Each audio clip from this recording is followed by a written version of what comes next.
जय श्री राधे। मार्कंडे जी की तपस्या और वर प्राप्ति। सोनक जी ने कहा, साधु शिरोमणि सूत जी, आप आयुष्मान हो। सचमुच आप वक्ताओं के सिरमौर हैं, और जो लोग संसार के अपार अंधकार में भूल भटक कर रह रहे हैं, उन्हें आप वहां से निकालकर प्रकाश स्वरूप परमात्मा का साक्षात्कार करा देते हैं। आप कृपा करके हमारे एक प्रश्न का उत्तर दीजिए।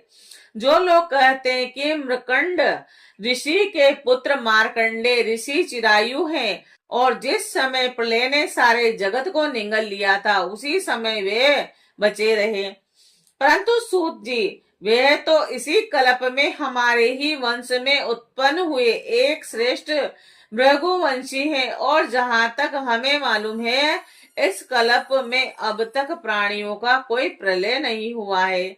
और ऐसी स्थिति में यह बात कैसे सत्य हो सकती है? और जिस समय सारी पृथ्वी प्रलय कालीन समुद्र में डूब गई थी, उस समय मार्कंडे जी उसमें डूब उतरा रहे थे, और उन्होंने अक्षय वट के पत्ते के दोने में अत्यंत अद्भुत और सोए हुए बाल मुकुंद का दर्शन कर लिया। सूर्य जी, हमारे मन में बड़ा संदेह है कि इस बात को जानने की बड़ी उत्कंठा है। आप बड़े योगी और पौराणिकों में सम्मानित हैं। आप कृपा करके हमारा यह संदेह मिटा दीजिए। सूर्य जी ने कहा, सोनक जी, आपने बड़ा सुंदर प्रश्न किया है, और इससे लोगों का भ्रम मिट जाएगा। और सब में बड़ी बात तो यह है कि इस कथा में भगवान नारायण की महिमा है, और जो इसका गान करता है उसके सारे कलिमल नष्ट हो जाते हैं। और सोनक जी, मृकंड ऋषि ने अपने पुत्र मार्कंडे के सभी संस्कार समय समय पर किए। मार्कंडे जी विधि पूर्वक वेदों का अध्ययन करके तपस्या और स्व अध्याय से संपन्न हो गए थे। उन्होंने आजीवन ब्रह्मचर्य का व्रत ले रखा था और शांत स्वभाव से रहते थे। सिर पर जटाएं बढ़ा रखी थी, वृक्षों की छाल का वस्त्र पहनते थे, अपने हाथों में कमुंडल और दंड धारण करते, शरीर पर यज्ञोपवीत और मेखला शोभायमान रहती, और काले मृग का चरम और रुद्राक्ष माला और कुश यही उनकी पूंजी थी। और यह सब उन्होंने अपने आजीवन ब्रह्मचर्य व्रत की पूर्ति के लिए ही ग्रहण किया था। वे सायकाल और प्रातः काल अग्निहोत्र, सूर्योपस्थान, गुरु वंदन, ब्राह्मण साक्षात्कार और मानस पूजा, और मैं परमात्मा का स्वरूप ही हूँ, इस प्रकार की भावना आदि के द्वारा भगवान की आराधना करते थे। और प्रातः साय भिक्षा लाकर गुरुदेव के चरणों में निवेदित कर देते और मौन हो जाते। गुरु की आज्ञा होती तो एक बार खा लेते, अन्यथा उपवास कर जाते। और मार्कंडे जी ने इस प्रकार तपस्या और स्वाध्याय में तत्पर रहकर करोड़ों वर्षों तक भगवान की आराधना की, और इस प्रकार उस मृत्यु पर भी विजय प्राप्त कर ली, और जिसको जीतना बड़े बड़े योगियों के लिए भी कठिन है। मार्कंडे जी के मृत्यु विजय को देखकर ब्रह्म भृगु शंकर दक्ष प्रजापति ब्रह्मा के अन्याय पुत्र तथा मनुष्य देवता पितृ एवं सभी प्राणी अत्यंत विस्मित हो गए। आजीवन ब्रह्मचर्य व्रतधारी एवं योगी मार्कंडे जी इस प्रकार तपस्या, स्वाध्याय और संयम आदि के द्वारा अविद्या आदि सारे क्लेशों को मिटाकर शुद्ध अंतकरण से इंद्रियातीत परमात्मा का ध्यान करने लगे। योगी मार्कंडे जी महायोग के द्वारा अपना चित्त भगवान के स्वरूप में जोड़ते रहे, और इस प्रकार साधन करते करते बहुत समय 6 मनवंतर बीत गए। और ब्राह्मण इस 7वें मनवंतर में जब इंद्र को इस बात का पता चला, तब तो वे उनकी तपस्या से संकित और भयभीत हो गए, और इसीलिए उन्होंने उनकी तपस्या में विघ्न डालना प्रारंभ किया। और सोनक जी, इंद्र ने मार्कंडे जी की तपस्या में विघटन डालने के लिए उनके आश्रम पर गंधर्व अप्सराएं काम, वसंत और मलयानील लोभ मद को भेजा और भगवान वे सब उनकी आज्ञा के अनुसार उनके आश्रम पर गए। और मार्कंडे जी का आश्रम हिमालय के उत्तर की ओर है। वहां पुष्प भद्रा नाम की नदी बहती है और उसके पास ही चित्रा नाम की एक शिला है। और सोनक जी मार्कंडे जी का आश्रम बड़ा ही पवित्र है। चारों ओर हरे भरे पवित्र वृक्षों की पंक्तियां हैं और उन पर लताएं लहरा रही है और वृक्षों के झूर मुठ में स्थान स्थान पर पुण्य आत्माएं ऋषिगण निवास करते रहते हैं और बड़े ही पवित्र एवं निर्मल जल से भरे जलाशय सब ऋतुओं में एक से ही रहते हैं।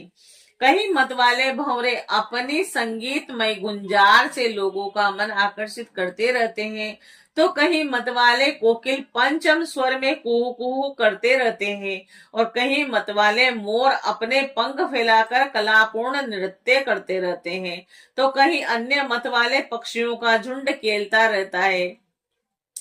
मार्कंडे मुनि के ऐसे पवित्र आश्रम में इंद्र के भेजे हुए वायु ने प्रवेश किया और वहां उसने पहले शीतल झरनों की नन्ही नन्ही कुहियां संग्रह की और उन्हीं के बाद सुगंधित पुष्पों का आलिंगन किया और फिर काम भाव से उत्तेजित हुए धीरे धीरे बहने लगा। और कामदेव के प्यारे सखा बसंत ने भी अपनी माया फैला दी और संध्या का समय था। चंद्रमा उदित हो अपनी मनोहर किरणों का विस्तार कर रहे थे और सहस्त्र सहस्त्र डालियों वाले वृक्ष लताओं का आलिंगन पाकर धरती तक झुके हुए थे।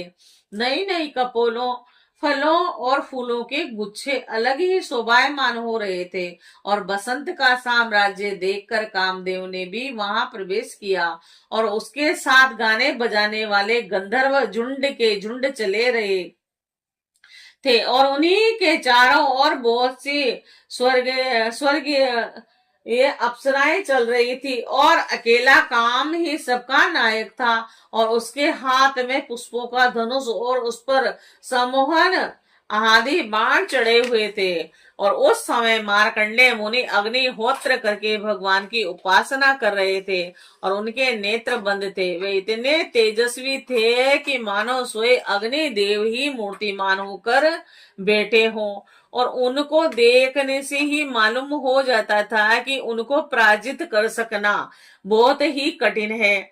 और इंद्र के आज्ञाकारी सेवकों ने मार्कंडे मुनि को इसी अवस्था में देखा और अब अप्सराएं उनके सामने नाचने लगी और कुछ गंधर्व मधुर गान करने लगे तो कुछ मृदंग वीणा ढोल आदि बजे मनोहर स्वर में बाजे बजाने लगे। और सोनक जी अब कामदेव अपने पुष्प निर्मित धनुष पर पंच मुख बाण चढ़ाया और उसके बाण के 5 मुख है, यानी शोषण, दीपन और सम्मोहन, तापन और उन्मादन।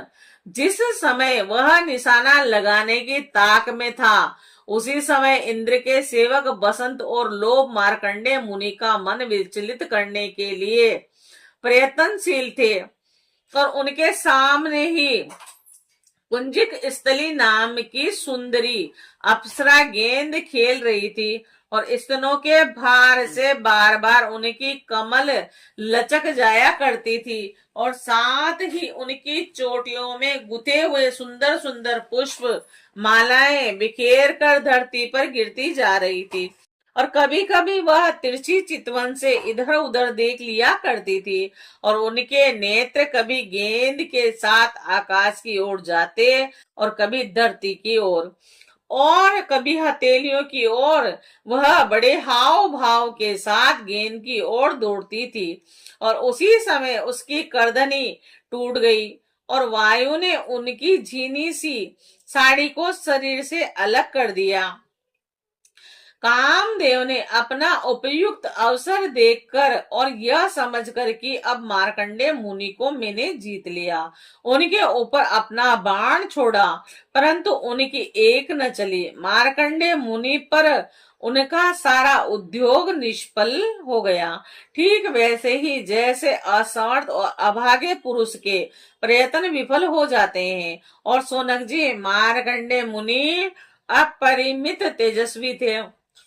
काम, वसंत आदि आए तो थे इसीलिए कि उन्हें तपस्या से भ्रष्ट कर दें, परंतु अब उनके तेज से जलने लगे और ठीक उसी प्रकार भाग गए जैसे छोटे छोटे बच्चे सोते हुए सांप को जगाकर भाग जाते हैं। सोनक जी, इंद्र के सेवकों ने इस प्रकार मार्कंडेय जी को पराजित करना चाहा, परंतु वे रति भर भी विचलित न हुए। और इतना ही नहीं, उनके मन में यह इस बात को लेकर तनिक भी अहंकार का भाव न हुआ। सच है, महापुरुषों के लिए यह कौन सी आश्चर्य की बात है।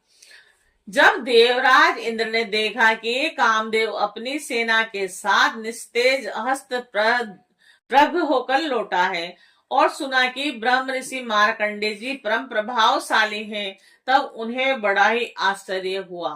सोनक जी, मार्कंडेय मुनि तपस्या, स्वाध्याय, धारणा और ध्यान समाधि के द्वारा भगवान में चित्त लगाने का प्रयत्न करते थे। अब उन पर कृपा प्रसाद की वर्षा करने के लिए मुनिजन नयन मनोहारी नरोत्तम नर और भगवान नारायण प्रकट हुए। और उन दोनों में एक का शरीर घोर वर्ण था और दूसरे का श्याम, और दोनों के ही नेत्र तुरंत के खिले हुए कमल के समान कोमल और विशाल थे। चार चार भुजाएं थी, एक मृग चरम पहने हुए थे तो दूसरी वृक्ष की छाल, और हाथों में कुश लिए हुए थे और गले में तीन तीन सूत के यज्ञोपवीत शोभायमान थे। और वह कमुंडलों और बांस का सीधा दंड ग्रहण किए हुए थे और कमल गट्टे की माला और जीवों को हटाने के लिए वस्त्र की कूंची भी रखे हुए थे। और ब्रह्मा, इंद्र आदि के भी पूज्य भगवान नर और नारायण कुछ ऊंचे कद के थे और वेद धारण किए हुए थे, और उनके शरीर से चमकती हुई बिजली के समान पीले पीले रंग की क्रांति निकल रही थी। और वे ऐसे मालूम होते थे मानो सोई तप ही मूर्तिमान हो गया हो। जब मार्कंडेय मुनि ने देखा कि भगवान के साक्षात स्वरूप नर नारायण ऋषि पधारे हैं, तब वे बड़े आदर भाव से उठकर खड़े हो गए और धरती पर दंडवत लौटकर साष्टांग प्रणाम किया। भगवान के दिव्य दर्शन से उन्हें इतना आनंद हुआ कि उनका रोम रोम, उनकी सारी इंद्रियां एवं अंतःकरण शांति के समुद्र में गोता खाने लगे। शरीर पुलकित हो गया, नेत्रों से आंसू उमड़ आए और जिनके कारण वे उन्हें भर आंख देख भी न सकते थे। तदंतर वे हाथ जोड़कर उठ खड़े हुए और उनका अंग अंग भगवान के सामने झुका जा रहा था, और उनके हृदय में उत्सुकता तो इतनी थी कि मानो वे भगवान का आलिंगन कर लेंगे। और उनसे और कुछ तो बोला न गया, और गदगद वाणी से केवल इतना ही कहा कि नमस्कार नमस्कार। और इसके बाद उन्होंने दोनों को आसन पर बैठाया और बड़े प्रेम से उनके चरण पखारे और अर्धे चंदन, धूप और माला आदि से उनकी पूजा करने लगे। भगवान नारायण सुख पूर्वक आसन पर विराजमान थे और मार्कंडेय जी पर कृपा प्रसाद की वर्षा कर रहे थे। और पूजा के तदंतर मार्कंडेय मुनि उन सर्वश्रेष्ठ मुनि वेशधारी नर नारायण के चरणों में प्रणाम किया और यह स्तुति की। मार्कंडेय मुनि ने कहा, भगवान में अल्पज्ञ जीव, भला आपकी अनंत महिमा का वर्णन कैसे करूं। आपकी प्रेरणा से ही संपूर्ण प्राणी ब्रह्मा शंकर मेरे शरीर में भी प्राण शक्ति का संचार होता है, और फिर उसी के कारण प्राणी मन तथा इंद्रियों में भी बोलने, सोचने, विचारने और करने जानने की शक्ति आती है। और इसी प्रकार सबके प्रेरक और परम स्वतंत्र होने पर भी आप अपना भजन करने वाले भक्तों में प्रेम बंधन में बंधे हुए हैं।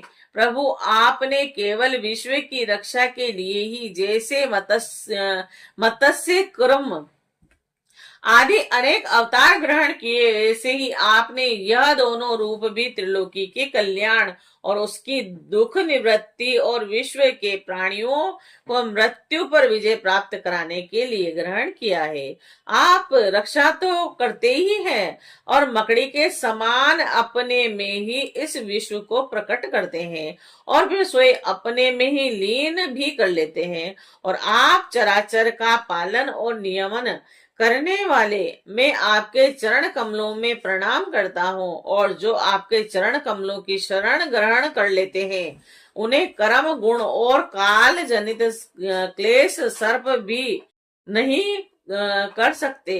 वेद के मर्मज्ञ ऋषि मुनि आपकी प्राप्ति के लिए निरंतर आपका स्तनवन वंदन पूजन और ध्यान किया करते हैं। प्रभु जीव के चारों ओर भय ही भय का बोलबाला है, और औरों की तो बात ही क्या, आपके काल रूप से स्वयं ब्रह्मा भी अत्यंत भयभीत रहते हैं, क्योंकि उनकी आयु भी सीमित है, केवल 2 अपराध की है।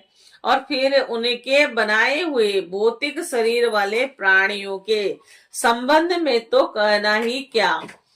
ऐसी अवस्था में आपके चरण कमलों की शरण ग्रहण करने के अतिरिक्त और कोई भी परम कल्याण तथा सुख शांति का उपाय हमारी समझ में नहीं आता, क्योंकि आप स्वयं मोक्ष स्वरूप हैं और भगवान आप समस्त जीवों के परम गुरु और सबसे श्रेष्ठ और सत्य ज्ञान स्वरूप हैं, और इसीलिए आत्म स्वरूप को ढक देने वाले देह गेह आदि निष्फल असत्य नाशवान और प्रीति मात्र पदार्थों को त्याग कर मैं आपके चरण कमलों की ही शरण ग्रहण करता हूँ।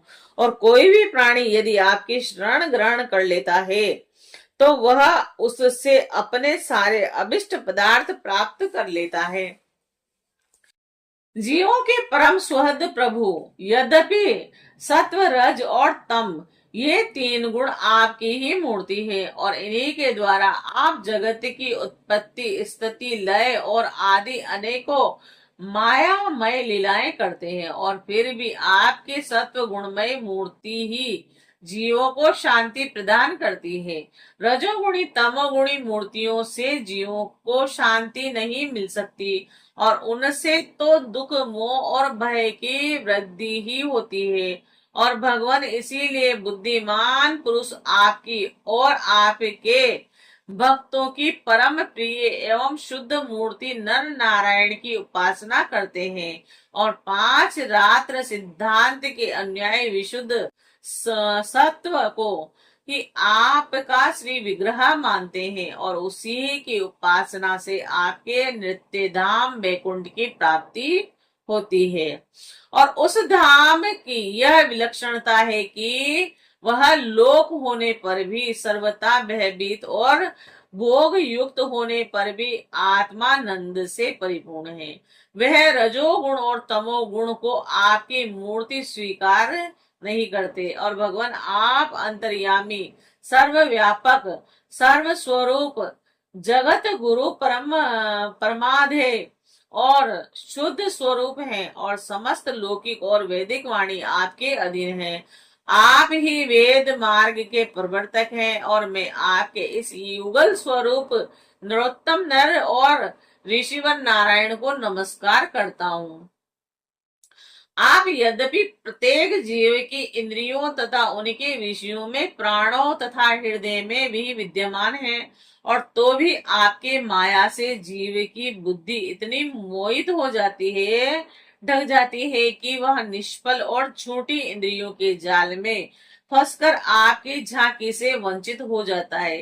किंतु सारे जगत के गुरु तो आप ही हैं, और इसीलिए पहले अज्ञानी होने पर भी जब आपकी कृपा से उसे आपके ज्ञान भंडार वेदों की प्राप्ति होती है, तब वह आपके साक्षात दर्शन कर लेता है।